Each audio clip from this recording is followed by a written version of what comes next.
வணக்கம் மக்களே, அனைவருக்கும் இன்றைக்கி வணக்கம். இன்றைக்கி நம்ம இந்த வீடியோவில் அதை பற்றி பார்க்க போகிறோம் அப்படின்னு பார்த்தீங்கன்னா, டிஎன்பிஎஸ்சி குரூப் 4 முடிவுகளுக்கு பிறகு கணிக்கப்பட்ட கட் ஆஃப் மதிப்பெண்கள்.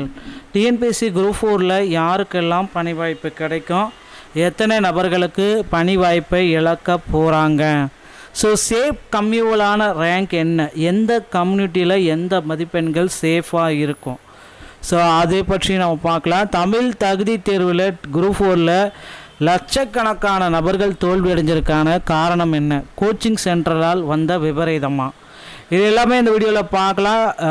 ரேங்க் லிஸ்ட்டு, சிவி லிஸ்ட் எல்லாமே டிஎன்பிசியில் விரைவில் பப்ளிஷ் பண்ணுறாங்க. என்னன்றதை பற்றி நான் உங்களுக்கு தெளிவாக சொல்ல போகிறேன். நீங்கள் நம்முடைய சேனலில் முதல் முறையாக பார்க்குறீங்க அப்படின்னா மறக்காமல் ஒரு சப்ஸ்கிரைப் அண்ட் பெல்லை கிளிக் பண்ணி வச்சுக்கோங்க. ஸோ வாங்க இந்த வீடியோக்குள்ளே போகலாம். So TNPSC group 4 cut off analysis எல்லாருமே எங்கே பார்த்தாலுமே என்ன மதிப்பெண்கள் சார், நான் 160 எடுத்திருக்கேன், 300க்கு நான் 170 எடுத்திருக்கேன், 180 எடுத்திருக்கேன், 200 எடுத்திருக்கேன், 200 எடுத்தவங்க கூட கேட்டுகிட்டே தான் இருக்கீங்க கமெண்ட்டில், எனக்கு வாய்ப்பு கிடைக்குமா வாய்ப்பு கிடைக்குமா வாய்ப்பு கிடைக்குமா. ஸோ வாய்ப்பு கிடைக்குமான்றதை விட உங்களுடைய கம்யூவல் ரேங்க்கும் ஓவரால் ரேங்க்லேயும் என்ன லிஸ்ட்டில் இருக்கீங்க அதுதான் உங்களை நிர்ணயிக்கும். ஓகேங்களா, உங்களுக்கு பணி கிடைக்குமா கிடைக்காதா அப்படின்றத அந்த இடத்துல அதுதான் நிர்ணயிக்கும். மேலே பார்த்தீங்க அப்படின்னா உங்களுக்கு அந்த இடத்துல என்ன கம்யூவல் ரேங்க்கில் எந்த லிஸ்ட் நம்பருக்குள்ளே இருக்கீங்க, அதே மாதிரி ஓவரால் ரேங்க்குள்ளே எந்த லிஸ்ட்டில்குள்ளே இருக்கீங்க, டைப்பிஸ்ட்குள்ளே எந்த லிஸ்ட்டில் இருக்கீங்க, ஸ்டெனோடைப்பிஸ்ட்குள்ளே எந்த லிஸ்ட்டில் இருக்கீங்க, ஃபாரஸ்ட் கார்டு வாட்சர் மற்றும் டிரைவிங் லைசன்ஸோட எந்த லிஸ்ட்டில் இருக்கீங்க, ஸோ விஓக்கு எந்த லிஸ்ட்டில் இருக்கீங்க, இது எல்லாமே ரேங்க் லிஸ்ட் எல்லாமே உங்களுடைய ரிசல்ட் பேஜில் இருக்கும். அது எல்லாத்தையும் செக் பண்ணிக்கோங்க. இப்போ பார்த்தீங்கன்னா மதிப்பெண்கள் வாரியாக உங்களுக்கு நான் அதை கொஞ்சம் கிளியராக எக்ஸ்பிளைன் பண்ணுறேன். உங்களுக்கு 239 மதிப்பெண்கள். ஸோ இந்த ஆண்டோடைய அதிகபட்ச மதிப்பெண்கள் top list, top rank holder அப்படின்னு நம்ம பார்க்குறப்ப 242 தான் டாப் ரேங்க் ஹோல்டர். ஸோ அது பார்த்தீங்கன்னா அரசு இதில் படித்தவங்க தான் அந்த டாப் ரேங்க் ஹோல்டரு. ஸோ அதுவும் நிறைய கோச்சிங் சென்டர் என்கிட்ட தான் படித்தாங்க அப்படின்ட்டுலாம் சொல்லிட்டு இருக்காங்க. ஸோ அதை நம்பி யாரும் போக வேணாம். அது உங்களுக்கு டைம் பாஸ்ன்னு கூட சொல்லலாம். ஏன்னா இந்த டைமில் பார்த்தீங்கன்னா நிறைய கோச்சிங் சென்டர் ஒரு 1000 பேரை அப்படியே பேனர்லெல்லாம் போட்டு எங்கள் லிஸ்ட்டில் 1000 பேர் தேர்ச்சி அடைஞ்சிருக்காங்க அப்படின்னு எல்லாம் சொல்லிட்டு இருக்காங்க. எல்லாமே பார்த்தீங்கன்னா எந்த அளவுக்கு உண்மைன்னு தெரியல. ஸோ அதோடைய உண்மையை அலசி ஆராய்ஞ்சிட்டு இந்த 2026 குரூப் 4 பேட்சுக்கு நீங்கள் போகலாம். ஓகேங்களா, ஸோ இந்த ஆண்டோடைய கட் ஆஃப் அனாலிசிஸ் தான் இப்போ நம்ம பார்க்குறது. ஓசிக்கு 31%. ஸோ ஜென்ரல் கேட்டகரி அப்படின்னு நம்ம போகிறப்போ 239 மதிப்பெண்கள் ஹையஸ்ட்டு, டாப் ரேங்க்கு 243 தான். ஸோ இப்போ உமன் கேட்டகரி வரப்போ 225, பிஎஸ்டிஎம் கேட்டகரி வரப்போ 215, இந்த உமன் பிஎஸ்டிஎம் வரப்போ 210, டெஸ்டிடியூடோ வரப்போ 205. ஸோ இந்த மாதிரி கேட்டகரி வரப்போ இந்த மதிப்பெண்கள் இருந்தால் நிச்சயமாக உங்களுக்கு பணி வாய்ப்பு கிடைக்கும். ஸோ அதே மாதிரி பிசி கம்யூனிட்டியை நம்ம பார்க்குறப்ப 239 general, women 220, PSTM general 215, PSTM women 200, PWD ex-servicemen டிரான்ஸ்ஃபரோட 195. அடுத்து பிசி முஸ்லீம் 3%. ஸோ கம்யூனிட்டியை பொறுத்த வரைக்கும் இந்த இது பெருசாக கம்யூவல் ரேங்க்கு எல்லாமே ரேங்க் லிஸ்ட் எல்லாமே ஒரு 500க்குள்ளே இருந்தால் மட்டும்தான் இவங்களுக்கு கிடைக்குமே தவிர பெரிய லெவலில் அதுக்கு பின்னாடி போயிட்டாங்க அப்படின்னா இந்த ரேங்க் லிஸ்ட்டில் கொஞ்சம் தாண்டி போயிட்டாங்கன்னா வாய்ப்புகள் இல்லை. ஸோ அதனால் ஓசிக்கு பார்த்தீங்கன்னா 220, உமன்ஸுக்கு 215, PSTM 210, PSTM woman 205, PWD 200. So அடுத்து எம்பிசி மற்றும் டிஎன்சி 20% இடஒதுக்கீட்டில் வராங்க. ஸோ ஜென்ரலுக்கு பொறுத்த வரைக்கும் 210, உமன்ஸுக்கு 205, பிஎஸ்டிஎம் வச்சுருந்தீங்க அப்படின்னா 200, பிஎஸ்டிஎம் உமன் 195, பிடபிள்யூடி 190. ஸோ அடுத்து எஸ்சி கேட்டகரி பார்க்குறப்போ 15%, ஜென்ரலுக்கு பார்க்குறப்ப 205, உமன்ஸுக்கு 200, PSTM general 195, PSTM women 190, PWD டெஸ்டிடியூடோ 185. ஸோ இந்த கம்யூனிட்டியை பொறுத்த வரைக்கும் ரேங்க் லிஸ்ட்டு நம்ம பார்க்குறப்போ ஓவரால் ரேங்க் லிஸ்ட்டில் பார்த்தீங்கன்னா ஒரு 4000க்குள்ளே இருக்கணும். அதுவே பார்த்தீங்கன்னா கம்யூவல் ரேங்க்கில் வெறும் 1000க்குள்ளே இருந்தால் மட்டும்தான் இவங்களுக்கு போஸ்டிங் கிடைக்க வாய்ப்பு இருக்குது. ஸோ அடுத்து எஸ்சிஏ கேட்டகரிக்கு பார்க்கலாம் 3%, ஜென்ரலை பொறுத்த வரைக்கும் 200 மார்க்கு, உமன்ஸுக்கு பார்த்தீங்கன்னா 195, PSTM general 190, PSTM women 185, PWD ex-servicemen டிரான்ஸ்ஃபரோட 180. ஸோ இந்த கேட்டகரியை பொறுத்த வரைக்கும் பார்த்தீங்கன்னா ஓவரால் ரேங்க் பார்த்தீங்கன்னா வெறும் 1000 இல்லை 1500க்குள்ளார தான் இருக்கணும். கம்யூவல் ரேங்க் அப்படின்னு நம்ம பார்க்குறப்போ ஒரு 700 800க்குள்ளே தான் இருக்கணும். So so most of peoples வந்து பார்த்திங்கன்னா இதில் கம்மியாக தான் இருப்பாங்க. அதனால் வெறும் 3% தான் இடஒதுக்கீடு. அதே மாதிரி எஸ்டி பார்க்குறப்ப 1% இடஒதுக்கீடு. ஓசி வந்து பார்த்திங்கன்னா 195. ஸோ இவங்களுக்கு வந்து பேஸ் மாதிரிக்கு வந்து பார்த்திங்கன்னா எவ்வளோ இருந்தாலும் ஓகே, ஜஸ்ட்டு நீங்கள் பாஸ் பண்ணியிருந்தால் மட்டும் போதும். இந்த மாதிரி எஸ்டி கேட்டகரினா லிஸ்ட் ஆஃப் பீப்புள் வந்து கம்மியாக தான் இருப்பாங்க. ஸோ உமன்ஸ் கேட்டகரி பொறுத்த வரைக்கும் 190, பிஎஸ்டிஎம் ஜென்ரல் உமன்ஸுக்கு 185, 180.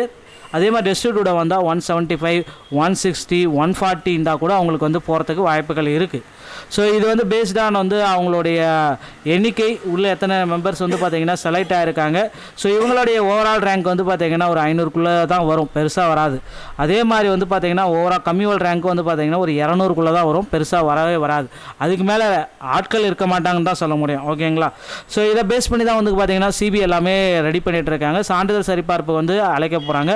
வெறும் 4662 இந்த வேக்கன்சிஸை கொண்டு தான் இந்த ஆண்டோடைய குரூப் 4 சிவி லிஸ்ட்டு வெளியிட போகிறதா தகவல் வந்திருக்குங்க.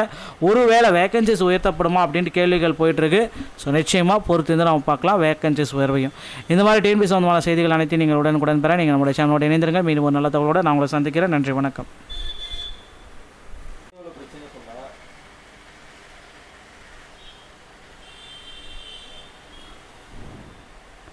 வணக்கம் மக்களே, அனைவருக்கும் இன்றைக்கி வணக்கம். இன்றைக்கி நம்ம இந்த வீடியோவில் அதை பற்றி பார்க்க போகிறோம் அப்படின்னு பார்த்தீங்கன்னா, டிஎன்பிஎஸ்சி குரூப் 4 முடிவுகளுக்கு பிறகு கணிக்கப்பட்ட கட் ஆஃப் மதிப்பெண்கள்.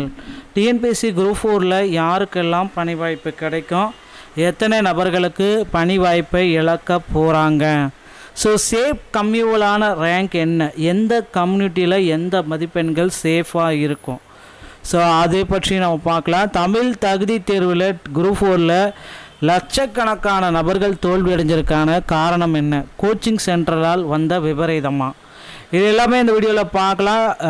ரேங்க் லிஸ்ட்டு, சிவி லிஸ்ட் எல்லாமே டிஎன்பிஎஸ்சியில் விரைவில் பப்ளிஷ் பண்ணுறாங்க. என்னன்றதை பற்றி நான் உங்களுக்கு தெளிவாக சொல்ல போகிறேன். நீங்கள் நம்முடைய சேனலில் முதல் முறையாக பார்க்குறீங்க அப்படின்னா மறக்காமல் ஒரு சப்ஸ்கிரைப் அண்ட் பெல்லை கிளிக் பண்ணி வச்சுக்கோங்க. ஸோ வாங்க இந்த வீடியோக்குள்ளே போகலாம். So TNPSC group 4 cut off analysis எல்லாருமே எங்கே பார்த்தாலுமே என்ன மதிப்பெண்கள் சார், நான் 160 எடுத்திருக்கேன், 300க்கு நான் 170 எடுத்திருக்கேன், 180 எடுத்திருக்கேன், 200 எடுத்திருக்கேன், 200 எடுத்தவங்க கூட கேட்டுகிட்டே தான் இருக்கீங்க கமெண்ட்டில். எனக்கு வாய்ப்பு கிடைக்குமா, வாய்ப்பு கிடைக்குமா, வாய்ப்பு கிடைக்குமா. ஸோ வாய்ப்பு கிடைக்குமான்றதை விட உங்களுடைய கம்யூவல் ரேங்க்கும் ஓவரால் ரேங்க்லேயும் என்ன லிஸ்ட்டில் இருக்கீங்க அதுதான் உங்களை வந்து நிர்ணயிக்கும். ஓகேங்களா? உங்களுக்கு பணி கிடைக்குமா கிடைக்காதா அப்படின்றது அந்த இடத்துல அதுதான் நிர்ணயிக்கும்.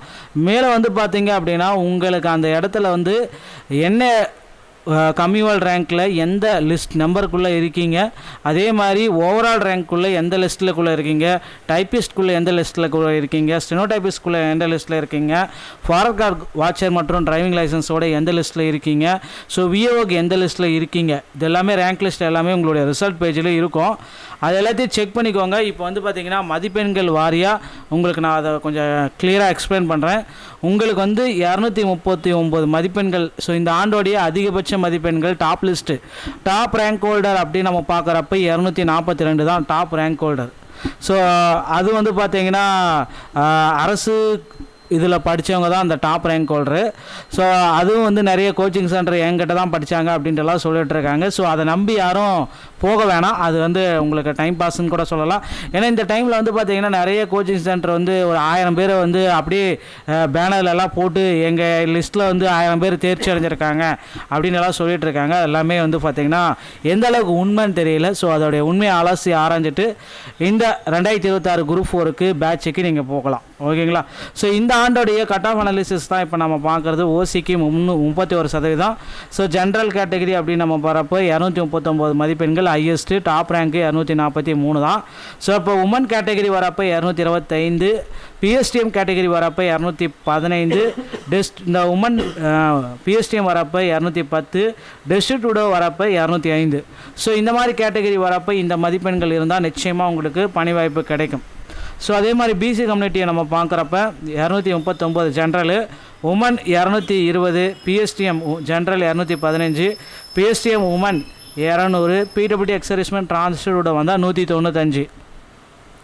அடுத்து பிசி முஸ்லீம் 3%. ஸோ கம்யூனிட்டியை பொறுத்த வரைக்கும் இந்த இது பெருசாக இந்த கம்யூவல் ரேங்க்கு எல்லாமே ரேங்க் லிஸ்ட் எல்லாமே ஒரு 500க்குள்ளே இருந்தால் மட்டும்தான் இவங்களுக்கு கிடைக்குமே தவிர பெரிய லெவலில் அதுக்கு பின்னாடி போயிட்டாங்க அப்படின்னா இந்த ரேங்க் லிஸ்ட்டில் கொஞ்சம் தாண்டி போயிட்டாங்கன்னா வாய்ப்புகள் இல்லை. ஸோ அதனால் ஓசிக்கு வந்து பார்த்திங்கன்னா 220, உமன்ஸுக்கு 215, PSTM 210, PSTM woman 205, PWD 200. So அடுத்து எம்பிசி மற்றும் டிஎன்சி 20% இடஒதுக்கீட்டில் வராங்க. ஸோ ஜென்ரலுக்கு பொறுத்த வரைக்கும் 210, உமன்ஸுக்கு 205, பிஎஸ்டி வச்சுருந்தீங்க அப்படின்னா 200, பிஎஸ்டி உமன் 195, பிடபிள்யூடி 190. ஸோ அடுத்து எஸ்சி கேட்டகரி பார்க்குறப்போ 15%, ஜென்ரலுக்கு வந்து பார்க்குறப்ப 205, உமன்ஸுக்கு 200, PSTM general 195, PSTM women 190, PWD டிஸ்ட்ரிக்டோட 185.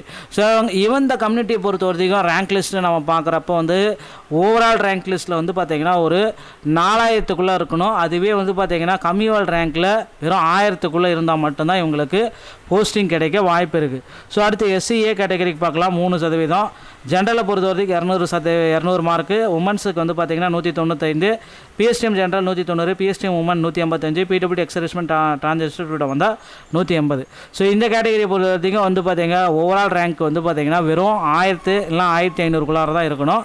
கம்யூவல் ரேங்க்கு அப்படின்னு நம்ம பார்க்குறப்போ ஒரு 700 800க்குள்ளே தான் இருக்கணும். ஸோ மோஸ்ட் ஆஃப் பீப்புள்ஸ் வந்து பார்த்திங்கன்னா இதில் கம்மியாக தான் இருப்பாங்க. அதனால் வெறும் 3% இடஒதுக்கீடு. அதே மாதிரி எஸ்டி பார்க்குறப்ப 1% இடஒதுக்கீடு. ஓசி வந்து பார்த்திங்கன்னா 195. ஸோ இவங்களுக்கு வந்து பேஸ் மாதிரிக்கு வந்து பார்த்திங்கன்னா எவ்வளோ இருந்தாலும் ஓகே, ஜஸ்ட்டு நீங்கள் பாஸ் பண்ணியிருந்தால் மட்டும் போதும். இந்த மாதிரி எஸ்டி கேட்டகரினா லிஸ்ட் ஆஃப் பீப்புள் வந்து கம்மியாக தான் இருப்பாங்க. ஸோ உமன்ஸ் கேட்டகரி பொறுத்த வரைக்கும் 190, பிஎஸ்டிஎம் ஜென்ரல் உமன்ஸுக்கு 185, 180. அதே மாதிரி டிஸ்ட்ரிக்டோட வந்தால் 175, 160, 140 இருந்தால் கூட அவங்களுக்கு வந்து போகிறதுக்கு வாய்ப்புகள் இருக்குது. ஸோ இது வந்து பேஸ்டான வந்து அவங்களுடைய எண்ணிக்கை உள்ள எத்தனை மெம்பர்ஸ் வந்து பார்த்திங்கன்னா செலக்ட் ஆகிருக்காங்க. ஸோ இவங்களுடைய ஓவரால் ரேங்க் வந்து பார்த்திங்கன்னா ஒரு 500க்குள்ளே தான் வரும், பெருசாக வராது. அதே மாதிரி வந்து பார்த்திங்கன்னா ஓவரால் கம்யூவல் ரேங்க் வந்து பார்த்திங்கன்னா ஒரு 200க்குள்ளே தான் வரும், பெருசாக வரவே வராது. அதுக்கு மேலே ஆட்கள் இருக்க மாட்டாங்கன்னு தான் சொல்ல முடியும். ஓகேங்களா? ஸோ இதை பேஸ் பண்ணி தான் வந்து பார்த்திங்கன்னா சிபி எல்லாமே ரெடி பண்ணிகிட்டு இருக்காங்க. சான்றிதழ் சரிபார்ப்பு வந்து அழைக்க போகிறாங்க. வெறும் 4662 இந்த வேக்கன்சிஸை கொண்டு தான் இந்த ஆண்டோடைய குரூப் 4 சிவி லிஸ்ட்டு வெளியிட போகிறதா தகவல் வந்திருக்குங்க.